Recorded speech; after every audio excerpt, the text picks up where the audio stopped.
En 2008, la ville de Clamecy dans la Nièvre a décidé de se passer de produits phytosanitaires pour la gestion de ses espaces verts.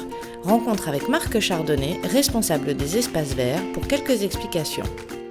En 2008, quand on s'est réunis pour savoir si on ne pouvait pas réduire l'implantation de désherbants sur le territoire, en un quart d'heure de temps, on s'est dit plutôt que de réduire, pourquoi pas supprimer. Alors j'ai eu un petit coup de chaud, parce que forcément je pensais aux réactions. Et puis on s'est dit banco et on est parti là-dessus.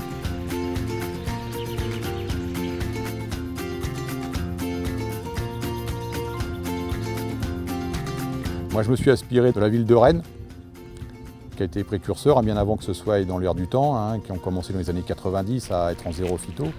Et le responsable à l'époque avait appliqué une technique que je répète souvent, dans les parcs en tout cas. Il dit les allées, elles sont naturellement désherbées par le passage des gens. Donc si ce n'est pas désherbé, c'est qu'il n'y a pas de passage. S'il n'y a pas de passage, il n'y a pas besoin d'aller. C'est tout bête, mais c'est tout simple. On a passé du temps aussi, dans les premiers temps, on a dépoussiéré, à essayer de supprimer l'herbe pour avoir le même résultat que le désherbant. On s'est très vite rendu compte qu'on n'y arriverait pas, pour une raison déjà toute simple et toute évidente, c'est qu'il faut attendre que l'herbe soit là pour la supprimer. Contrairement au désherbant où il suffisait de mettre le produit en début de saison, au mois de février, et on était tranquille pour l'année où il y avait juste un peu de rattrapage.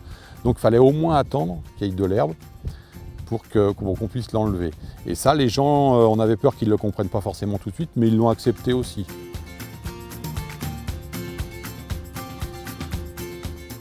Alors la gestion différenciée des espaces, c'est qu'on part du principe qu'il n'est pas nécessaire d'avoir le même entretien à certains endroits de la ville par rapport à d'autres.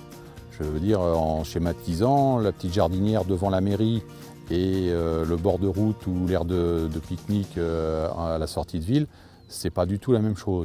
On s'est rendu compte aussi que les endroits où on ne fauchait pas, on a vu réapparaître une certaine végétation, certaines variétés d'orchidées, de choses dans ce genre-là. Et il y a même du gibier qu'on a vu aussi, qui sont dans les herbes hautes pour se protéger, pour tout ça. Donc à tous les niveaux, c'est bénéfique. On était bien conscient que c'était un travail assez important.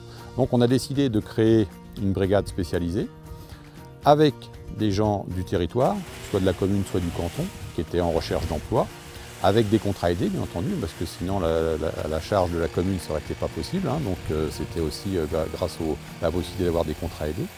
Et du coup, comme ça, on a réussi à joindre les trois facteurs du développement durable, le volet économique, écologique, mais également social.